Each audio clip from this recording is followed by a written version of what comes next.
Iran ও ইসরায়েলের মধ্যে চলমান সংঘাত বন্ধে চুক্তি করতে পারে দুপক্ষ। রোববার সামাজিক মাধ্যম ট্রুথ সোশ্যালে এমনটি জানিয়েছে মার্কিন প্রেসিডেন্ট ডোনাল্ড ট্রাম্প। শান্তি প্রতিষ্ঠায় দুদেশের সঙ্গে আলাপ চালিয়ে যাওয়ার কথাও জানান তিনি। তবে এখনও চলছে দুপক্ষের হামলা পাল্টা হামলা। এদিকে সংকট নিরসনে ইরানের সঙ্গে আলোচনার উদ্যোগ নিয়েছে যুক্তরাজ্য, জার্মানি ও ফ্রান্স। সামদানি প্রত্যয় রিপোর্ট। বিশ্বযুদ্ধের অশনি সংকেত নিয়ে ক্রমেই জটিল হয়ে উঠছে ইরান ও ইসরায়েল যুদ্ধ পরিস্থিতি।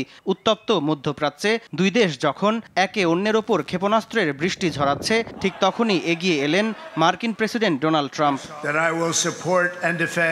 উভয় পক্ষ শান্তি প্রতিষ্ঠায় একটি চুক্তিতে আসতে পারে বলে জানিয়েছেন ডোনাল্ড ট্রাম্প। রোববার সামাজিক যোগাযোগ মাধ্যম ট্রুথ সোশ্যালের এক পোস্টে এ তথ্য জানান তিনি।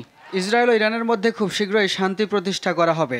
দুটি দেশ চুক্তিতে পৌঁছাবে, যেমনটা আমি ভারত ও পাকিস্তানের মধ্যে করিয়েছিলাম। অনেক ফোন কল ও বৈঠক চলছে। আমি অনেক কিছু করি, কিন্তু কৃতিত্ব পাই না। এদিকে থেমে নেই দুদেশের সংঘর্ষ। রোববার ইসরায়েলের বিভিন্ন শহরে ইরানের মুহুর্মুহু ক্ষেপণাস্ত্র হামলায় 10 জন নিহত হয়েছে। জবাবে রোববার সন্ধ্যায় তেহরানে হামলা করে ইসরায়েল। পাশাপাশি ইরানের বিভিন্ন শহরে গাড়িবোমা বিস্ফোরণে নিহত হয়েছে আরও 13 জন। ইসরায়েল হামলা থামালে ইরানও থামাবে বলে ঘোষণা দিয়েছেন দেশটির পররাষ্ট্রমন্ত্রী আব্বাস আরাকচি। রোববার এক সংবাদ সম্মেলনে এ ঘোষণা দেন তিনি। এটা স্পষ্ট যে ইসরায়েল চায় না আমাদের সঙ্গে যুক্তরাষ্ট্রের একটি কূটনৈতিক সমঝোতা হোক। তাদের উচিত শিক্ষা দেওয়া হচ্ছে। তবে আমরা বলবো, তারা থামলে আমরাও থামব।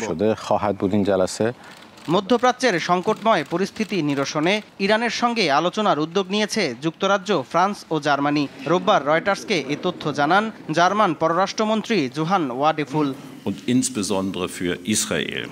এদিকে ইরানের সঙ্গে সংহতি জানিয়ে রোববার ইসরায়েলে হাইপারসনিক ক্ষেপণাস্ত্র হামলা করেছে ইয়েমেনের সশস্ত্র গোষ্ঠী হুতি। তবে এসব ক্ষেপণাস্ত্র আকাশেই ধ্বংস করার দাবি তেল আবিবের। সামদানি প্রত্যয়, আর টিভি।